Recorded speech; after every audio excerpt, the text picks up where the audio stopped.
नाज़रीन अस्सलाम वालेकुम, आप देख रहे हैं सियासी टीवी। कौमी खबरनामे में आप सबका इस्तकबाल है। मैं मोहम्मद सिद्दीक। सबसे पहले सुर्खियों पे एक नज़र डालते हैं। पार्लियामेंट के दोनों ऐवानों की कार्रवाई आज भी मुतासिर। प्रियंका गांधी की तशवीश, कहा लगता है हुक्मरान जमात ने ऐवान ना चलाने का मन बना लिया है।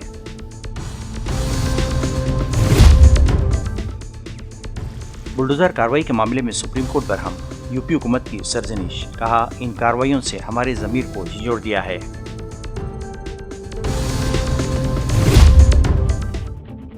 उत्तराखंड में मदारिस के कामों में सरकारी अफसरान की मुदाखलत खौफजदा करने की कोशिश, जमीयतुल उलमा का रिमार्क, सुप्रीम कोर्ट से रुजू।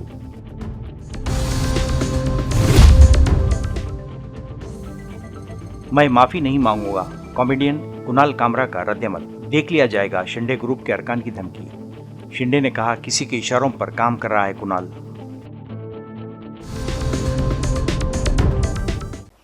नई थी सुर्खियां, अब खबरों की तफसील पेश है। चेयरमैन जगदीप धनखड़ ने ज़ाब्ते के तहत मौसूल होने वाले 8 नोटिसों को मंजूर करने से आज इनकार कर दिया। ऐवान को कल सुबह नोटिस मौसूल होने के बाद ऐवान को इत्तला दी गई। रूल 267, जिसमें तृणमूल कांग्रेस के 6 अराकिन ने वोटर शिनाख्ती कार्ड के मसले पर बहस का मुतालबा किया। इन अराकिन में मिस्टर सुकेंदु शेखर राय, साकित गोखले, मौसम बेनज़ीर नूर, डोला सेन, नदीमुल हक और सुष्मिता देव शामिल हैं। I find reaction of some members, so let me remind the members what I learned early in my parliamentary career. When these reports are laid on the table of the House, and sometimes it is felt number of the reports are laid on the table at one time, members have a right to raise issues about the delay also, and also to go through the contents. That will be extremely rewarding, and I am sure Professor Ram Gopal Yadav will agree with me. Am I right, sir? No, Professor will agree. Honorable members,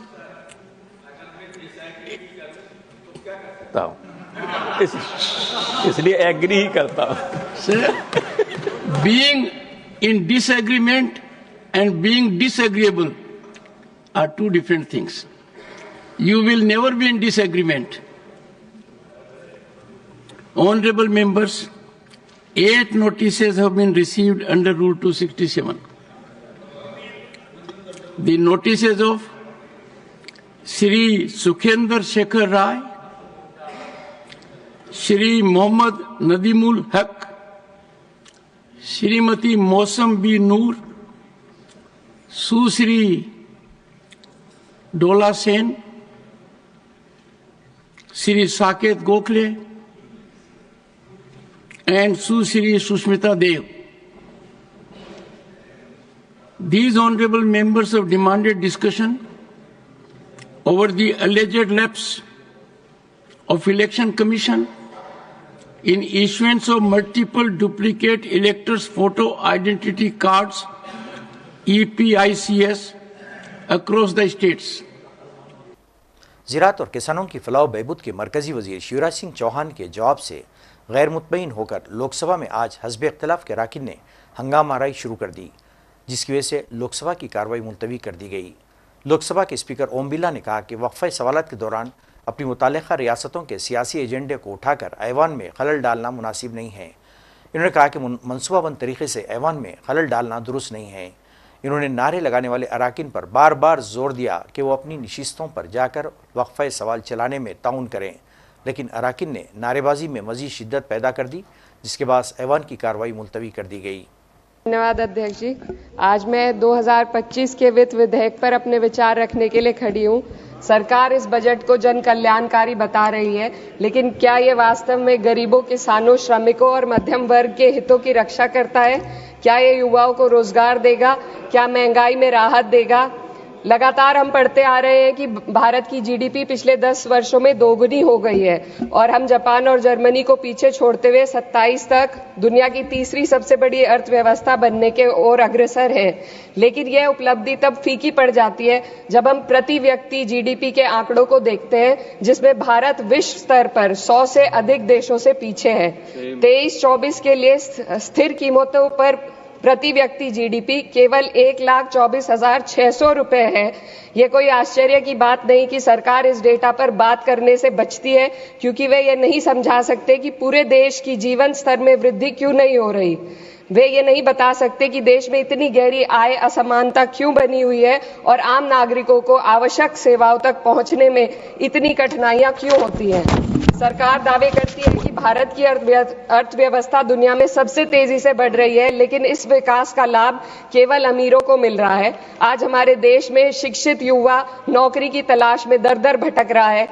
सरकारी नौकरियों में लाखों पद खाली पड़े हैं, लेकिन भर्ती नहीं हो रही। निजी क्षेत्र में भी नौकरियों की संख्या घटती जा रही है।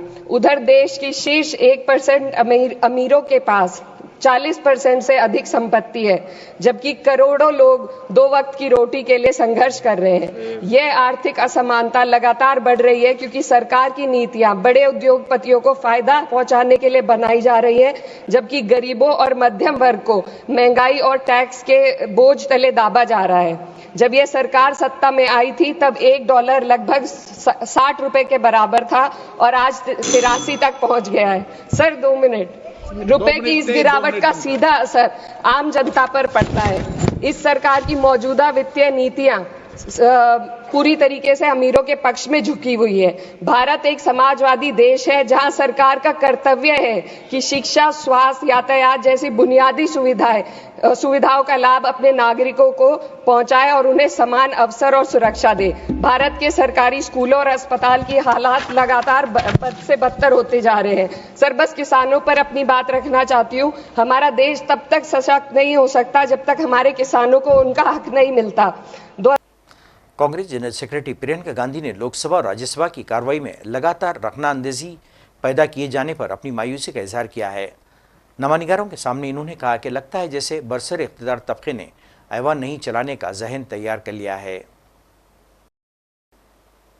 उत्तराखंड हुकूमत ने गुज़िश्ता कुछ दिनों से बच्चों के हुकूक के कौमी कमीशन NCPCR की सिफारिश को बुनियाद बनाकर मदरसों के खिलाफ कार्रवाई शुरू कर दी है। इसके खिलाफ जमीयतुल उलमा हिंद ने सुप्रीम कोर्ट पहुंच गई है। इस सिलसिले में आज सुप्रीम कोर्ट में अर्जी की समाअत हो सकती है। NCPCR ने मरकज़ और रियासतों को हिदायत दी कि मुबैना तौर पर हक़ तालीम को एक्ट से ताल्लुक़ न रखने वाले मदारिस को बंद करा दिया जाए। इस सिलसिले में सुप्रीम कोर्ट में बच्चों के हुकूक़ से मुताल्लिक़ कौमी कमीशन ने अदालत में एक हलफनामा दाखिल किया था। हलफनामे में इन्होंने मुबैना तौर पर कहा था कि मदारिस में बच्चों को मुनासिब तालीम नहीं दी जा रही है और ये बच्चों के हुकूक़ के ख़िलाफ़ है। वाज़ेह है कि उत्तर प्रदेश में मदारिस को जो नोटिस जारी किए गए थे उनमें हक़ाइक़ को नज़रअंदाज करते हुए दलील दी गई थी कि मुफ्त और लाजमी तालीम के हक़ के क़ायद 2009 के तहत अगर मदारिस तस्लीम शुदा नहीं हैं तो इसे बंद किया जाए और तालिब इल्मों को करीबी सरकारी स्कूलों में दाखिल करा दिया जाए। इसके बाद ही हुकूमती अफसरान ने उत्तराखंड में बड़े पैमाने पर मदारिस के खिलाफ फिर कार्रवाई शुरू कर दी है। अब तक इस कार्रवाई में किसी पेशगी इत्तला के बहुत सारे मदारिस को ज़बरदस्ती बंद कर दिया गया है। हालांकि कार्रवाई सुप्रीम कोर्ट की हिदायत की खिलाफ वर्जी है। सुप्रीम कोर्ट ने उत्तर प्रदेश हुकूमत को बुलडोजर एक्शन के लिए सख्त फिटकार लगाई है। अदालत उस्मा ने कहा कि ऐसी कार्रवाई करने से पहले मुतासिरीन को मुनासिब वक्त देना चाहिए था। इस वाक़े ने अदालत के ज़मीर को झंझोड़ कर रख दिया है। अदालत ने मजलूमीन को राहत देते हुए घरों को फिर से बनाने की मशरूत इजाज़त दी है। ये मामला प्रयागराज का है, जहाँ साल 2021 में एक वकील, एक प्रोफेसर और दीगर के घरों को बुलडोज़र से तोड़ दिया गया था। जस्टिस अभय ओका और जस्टिस N कोटेश्वर सिंह की बेंच ने मुतासिरीन के दावे की बुनियाद पर जिस तरह तोड़फोड़ की गई इस पर एतराज़ जाहिर किया है। बेंच ने कहा कि नोटिस के 24 घंटे के अंदर जिस तरह से काम किया गया उसने अदालत के ज़मीर को झंझोड़ दिया है।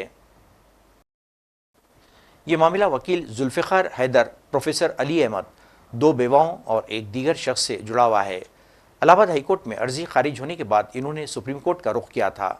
इनका इल्ज़ाम है कि अफसरों ने हफ्ते की रात इनेनावी नोटिस जारी की और अगले ही दिन उनके घर तोड़ दिए। उन्हें इस कार्रवाई को चैलेंज देने का मौका ही नहीं मिला।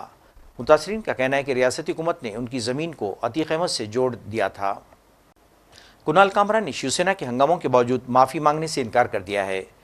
Stand up comedian Kunal Kamra ने पीर को कहा कि वो महाराष्ट्र के नए वज़ीर आला एकनाथ शिंदे के बारे में अपने मुतनाज़ रिमार्क्स पर माफ़ी नहीं मांगेंगे। इन्होंने इस जगह पर तोड़फोड़ पर तनकीद की जहां उन कॉमेडी शो को रिकॉर्ड किया गया था। इन्होंने सोशल मीडिया पर मकतूब जारी करते हुए उनके क्लब और होटल पर हमले की भी मजम्मत की और इसे अहमखाना करार दिया। उनका कहना था कि इन्होंने कोई ऐसी बात नहीं की है जिसके लिए उन्हें माफ़ी मांगनी पड़े। दूसरी जानिब शिवसेना शिंदे ग्रुप के कायदीन माफ़ी ना मांगने के कामरा के इस बयान से शदीद बरहम है। उनका कहना है कि कामरा अगर माफ़ी नहीं मांगे तो फिर उन्हें पछताना पड़ेगा। बीजेपी एमपी कंगना रनौत ने कॉमेडियन कुणाल कामरा को कड़ी तनकीद का निशाना बनाते हुए कहा कि कॉमेडी के नाम पर किसी की शख्सियत से मसख करने की कोशिश को बर्दाश्त नहीं किया जा सकता। बिहार की राजधानी पटना में इफ्तार पार्टियों का सिलसिला जारी है। राष्ट्रीय जनता दल के सरबराह और बिहार के साबिक वज़ीर आला लल्लू प्रसाद यादव ने पटना में इफ्तार पार्टी का एहतमाम किया। इफ्तार पार्टी में साबिक नायब वज़ीर आला तेजस्वी यादव, साबिक वज़ीर आला रबड़ी देवी को देखा गया। ग्रैंड अलायंस यानी अजीम इत्तेहाद के तमाम बड़े रहनुमाओं और मुस्लिम मजहबी तंजीमों को पार्टी के लिए मदऊ किया गया था। दूसरी जानिब मरकजी वज़ीर चिराग पासवान ने भी पटना में इफ्तार पार्टी का एहतमाम किया था। झारखंड के वज़ीर आला हेमंत सोरेन ने पीर के रोज़ रमज़ान के मौके पर कांके रोड पर वाक़े अपनी रिहाइशगाह पर दावत इफ्तार का एहतमाम किया। इस मौके पर रोज़ेदारों के साथ मुख्तलिफ मज़ाहिब और बरादरियों के अफराद ने भी शिरकत की।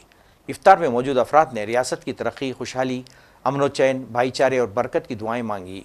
वज़ीर आला हेमंत सोरेन ने सोशल मीडिया पर इफ्तार की तस्वीर शेयर करते हुए लिखा, आज वज़ीर आला रिहाइशगाह पर दावत इफ्तार में शामिल हुए हैं। दुआ है कि रमज़ान का ये पाक महीना सब की ज़िंदगी में खुशियाँ लाए और सब सेहतमंद रहें। तमाम रोज़ेदारों को रमज़ान की दिली मुबारकबाद। दिल्ली में भारतीय जनता पार्टी की हुकूमत ने मंगल को असम्बली में माली साल 2025-26 के लिए 1 लाख करोड़ रुपए का बजट पेश किया।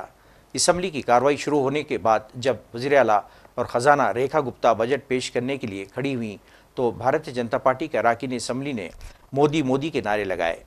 मोहतरमा गुप्ता ने असम्बली में माली साल 25-26 के लिए 1 लाख करोड़ रुपए का बजट पेश किया।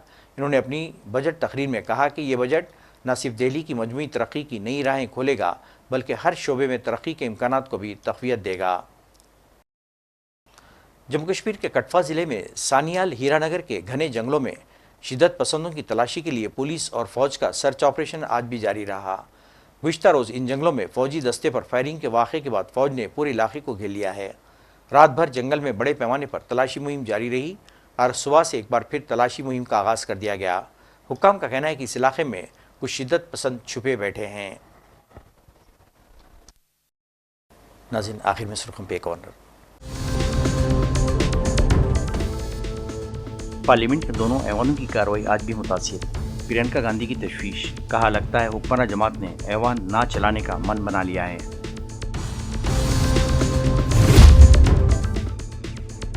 बुलडोजर कार्रवाई के मामले में सुप्रीम कोर्ट बरहम, यूपी हुकूमत की सरजनिश, कहा इन कार्रवाइयों से हमारे ज़मीर को झिझोड़ दिया है।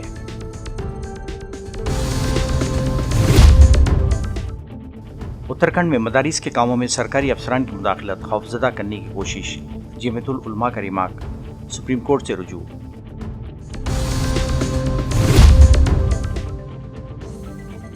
मैं माफ़ी नहीं मांगूंगा, कॉमेडियन कुणाल कामरा का रद्दअमल, देख लिया जाएगा शिंदे ग्रुप के अरकान की धमकी। शिंदे ने कहा किसी के इशारों पर काम कर रहा है कुणाल। नाज़रीन, इसके साथ ही कौमी खबरनामा ख़त्म होता है। मुझे और सारी सियासत टीम को इजाज़त दें। अल्लाह हाफ़िज़।